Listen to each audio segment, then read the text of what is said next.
Hello, my name is Chelsea Long, and I'm going to be presenting my cultural immersion experience for the Palestinian culture. So let's dive in. So let's look at the key elements. First, history. Palestinian history runs deeper than I could imagine. I think that it's one of those things we don't talk about much as Christians due to the events in Israel. There's not a lot of scholarly research before 2000, but we can see that due to media restraints, we only hear what the media tells us, and the awareness of what is going on overseas needs to be spread and highlighted more in the media. So we will go over more of that on the history slide in the next few slides. Family relationships. First, the family relationships are not constricted by household or even by what we would call extended family, but their family relationships extend further through marriages within the culture. We will go over more of this on the slides about the events. Second, the father is the head of the household, much like in a typical Christian household.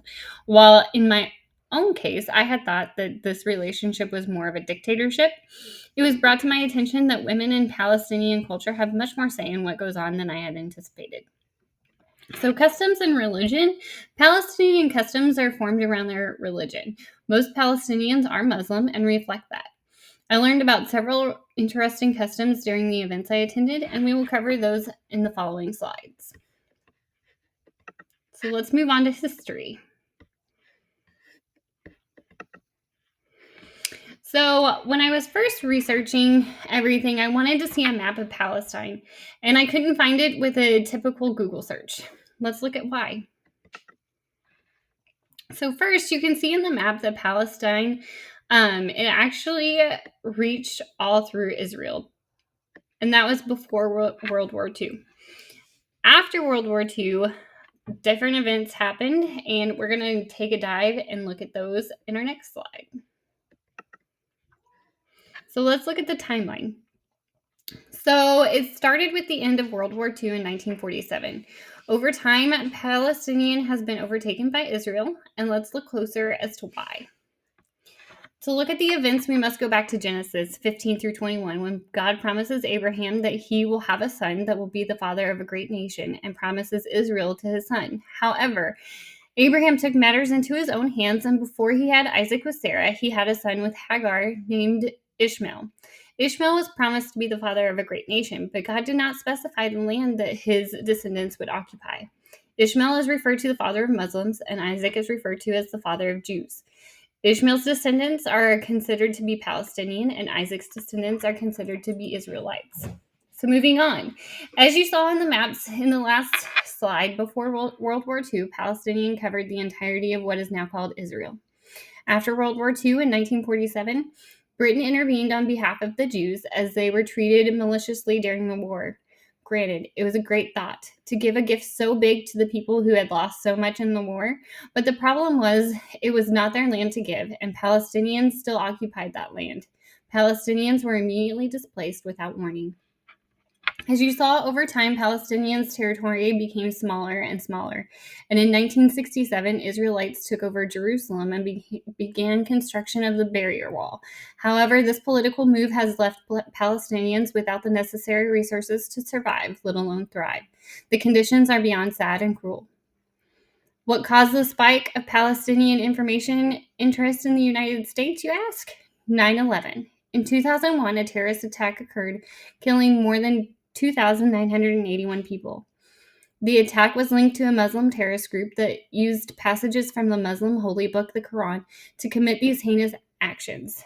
While 98% of Palestinians proclaim to be Muslims, only 86% of Muslims do not believe in violence. So while one group made evil choices, we have judged the group as a whole. Let's move on to more fun things. So the events that I attended. I did attend 3 events. One was the Ramadan celebration, one was a henna party, and one was a wedding celebration. So the wedding celebration was actually a 2-day wedding. So let's look at Ramadan celebration first. Oh, and I apologize. That movie is not playing. So I did have a small movie there for you, or short movie there for you. But in the Ramadan celebration, I did go. I was required to wear a jihad, and it was very overwhelming. There was a massive amount of people. I could not see most of the women's faces. I was overwhelmed with the feeling that I did not belong there. Everyone was nice and kind, and they showed me great respect as they told me about their culture, but it was definitely something that I was not prepared for. The wedding ceremony was different. So first, I went to the henna party. So at the henna party, the women wear traditional dresses. They were very beautiful. Everything was in Arabic, much like the Ramadan celebration. So I couldn't understand any of the words that they were dancing to, but I did feel all of the love and joy there. Another thing that surprised me was I thought that it was a women's only event, kind of like a bachelorette party, but actually the men were there too. Everyone celebrated together. Another interesting fact is that the groom is required to buy $20,000 worth of jewelry for the bride. The bride is able to pick out those pieces of jewelry, and during one of the dancing ceremonies, the mother-in-law brings it out in a shadow box, presents it to the groom, and then the groom puts each piece of jewelry on the bride. It was very interesting, and it was really fun to watch. So for the wedding ceremony, again, they had so many people here. As you can see, there are a lot of people here in the hallway. What they do is, as the bride and groom are coming out of their rooms, everyone, all of the extended family, everyone meets them at their rooms and then dances and sings to them on the way to the ceremony event. So I didn't know what they were saying because it was all in Arabic, but I was told that they were singing good tidings, that they were happy that they were there, that they were happy that they were getting married, and they wished them good fortune.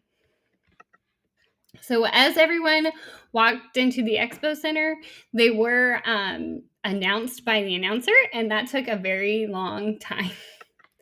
Everyone walked under the arch, which was interesting as they were being announced. And then the bride and groom actually got to spend the whole day singing and dancing and having a great time. What I found was interesting is that they do not do vows. So they were actually legally married at the mosque in November. So approximately 9 months later, they were married.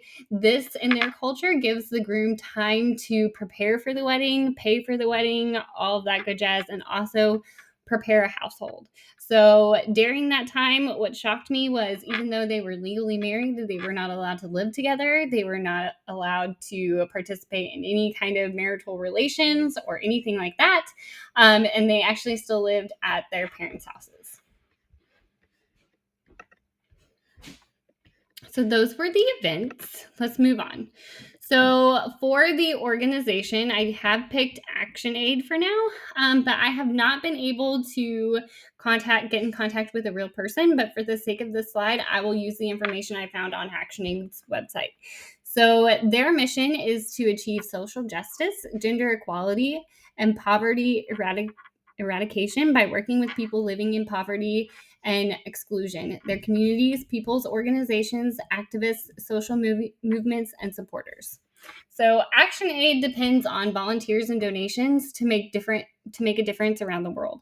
The focus in the Middle East is to help the displaced Palestinians find and secure resources, as well as promote policies to ensure change in Palestine so that people are given human rights to survive, while also providing resources in the meantime, such as shelters, medical care, and other valuable necessities.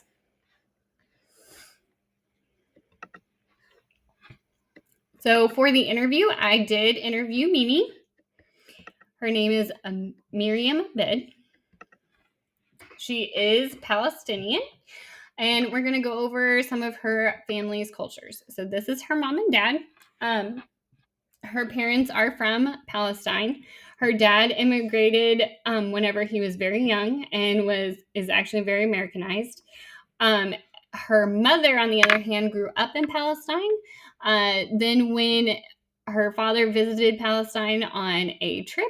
He met her, and while we might view Muslims as a culture that arranges marriages, Mimi's marriage was not arranged, and while their marriage was not arranged, it was very quick.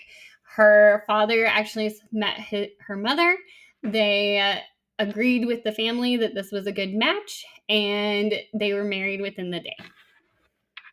So Mimi's religious values, Mimi has been raised in the U.S., and while she fluctuates in her religious views, she has found that while she does not follow her religion as strictly as others, she does find solace in it. For her, she did say that her earliest memory was probably whenever she was coming out of middle school and going into high school, and she realized that the media portrayed her culture very poorly and that there wasn't a lot being said about what was really happening in Palestine as far as the evictions and the displacement of Palestinians. She also said that while she fluctuates in her religion, she doesn't pray 5 times a day anymore, but she has done that. She said that when she was younger, she did rebel. She actually moved away from the family home, which did bring shame to her family. She realized that she was wrong, and she came back home. She realized that her family was right, and that's when she met her husband. Her husband, while they were getting to know each other, she realized that she wanted to be more religious, but she doesn't follow it as strictly as others. For Mimi's education and career, she was able to decide for herself that she wanted to be in the skincare industry and was able to go to school for her trade. And she says that her culture did not influence her decision. So for racism and oppression, while Mimi said that she has not been met with racism or oppression, I have witnessed others treating her differently in the workplace due to her asking off for her religious holidays that are not in the norm. The backlash of just asking for a day off was heartbreaking, but she handled it with grace and she did not consider it an issue. I was probably more offended for her than she was. So, Mimi also mentioned that she feels more judgment from people within her own culture. If they do not meet the standards or follow the rules to a T, it is called bringing shame to one's family. And this is something she has felt and feels that brought on more emotions than outsiders' judgments. So, the summary of my experiences, I did find that I do have limitations. I did find that I was very overwhelmed with the Muslim prayers as I watched them. I felt like I was not supposed to be there. And I do believe that that's part of my upbringing in the church. While I did not participate, I just felt awkward being there. And I do feel like that is a limitation for me that I need to, moving forward, I need to get over that. I did find several similarities as far as they do believe in marriage. They believe that marriage is forever. They don't believe in drinking. All of the things that we find dear, they do too. They also believe that everything happens for a reason. They believe in a God that is one true God. We believe that in one true God. So I do believe that there are similarities and several differences. So my overall experience, I had a great time. I did not expect to be met with so much love and kindness. I did have kind of a assumption that maybe I would stick out like a sore thumb and not be welcome there, but I was very welcomed, and everyone was great to answer my questions, even if they were kind of stupid. And no one met me with judgment, and I thought that was great. So, application to counseling, I do believe that the Gestalt theory, the person-centered theory, and the family systems theories would work. I do gravitate more towards the person-centered theories, just because of the family structure, the religion, and the oppression that each individual will face. I do believe that will be an important thing to address. And my references. I hope you have